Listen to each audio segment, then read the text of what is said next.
क्या आपने कभी कल्पना की है कि आधी रात को किसी देश का इंटरनेट अचानक बंद कर दिया जाए, फोन काम करना बंद कर दे, सोशल मीडिया गायब हो जाए और सड़कों पर सिर्फ आग हो, नारे और गोलियों की आवाजें सुनाई दे। इस वक्त ईरान में ठीक यही हो रहा है। 12 दिनों से लगातार जल रहा ईरान, 100 से ज्यादा शहरों में फैले विरोध प्रदर्शन, 45 लोगों की मौत और ऊपर से अमेरिका के राष्ट्रपति डोनाल्ड ट्रंप की खुली चेतावनी। तो सवाल यह है कि आखिर ईरान अचानक क्यों सुलग उठा? आधी रात को ऐसा क्या हुआ कि सरकार को इंटरनेट और फोन लाइनों पर ताला लगाना पड़ गया? और क्या ये सिर्फ प्रदर्शन है या किसी बड़े भू राजनीतिक टकराव की शुरुआत?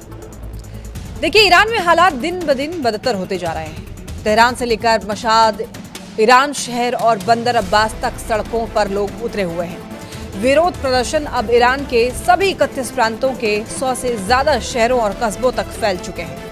सरकारी आंकड़े मौतों की संख्या कम बताते हैं, लेकिन ह्यूमन राइट्स एक्टिविस्ट एजेंसियों का यह दावा है कि अब तक 45 प्रदर्शनकारियों की जान जा चुकी है, जिनमें 8 नाबालिग भी शामिल हैं। गुरुवार की रात हालात उस वक्त और विस्फोटक हो गए जब प्रदर्शन अचानक से तेज हो गए। सुरक्षा बलों और प्रदर्शनकारियों के बीच झड़पें हुई और सरकार ने आनन फानन में पूरे देश में इंटरनेट और फोन नेटवर्क बंद कर दिया। दुनिया से ईरान का संपर्क लगभग कट चुका है और यही सवाल सबसे ज्यादा डराता है। सरकार आखिर क्या छिपाना चाहती है? दरअसल ईरान के इस गुस्से की जड़ें उसकी बर्बाद होती अर्थव्यवस्था में है।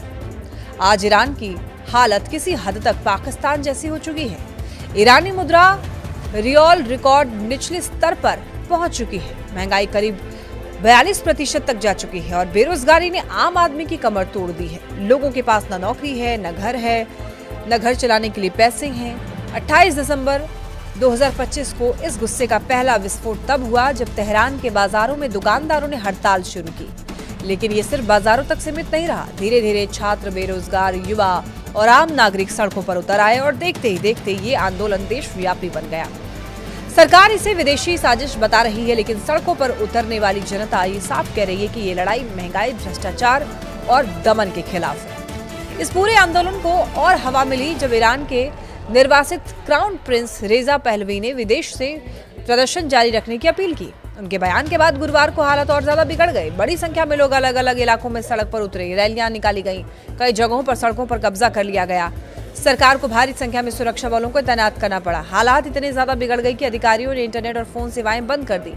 इंटरनेट मॉनिटरिंग संस्था नेट ब्लॉक्स के मुताबिक ईरान इस वक्त लगभग पूरे देश में इंटरनेट ब्लैकआउट की स्थिति में है। जानकारों का ये मानना है कि ये कदम इसलिए उठाया गया ताकि विरोध प्रदर्शनों की तस्वीरें और वीडियो दुनिया तक ना पहुंच सके। सड़कों पर हालात बेहद हिंसक हो चुके हैं। कई शहरों में प्रदर्शनकारियों और पुलिस के बीच में सीधी झड़पें हुई हैं। दंगा रोधी वाहनों से पानी की बौछारें की गई, आंसू गैस छोड़े गए और कई जगहों पर गोलियां भी चलाई गई।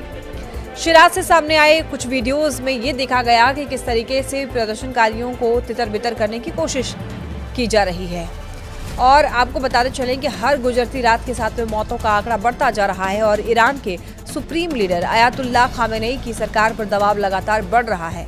इसी बीच अमेरिका की एंट्री ने हालात को और ज्यादा खतरनाक बना दिया है।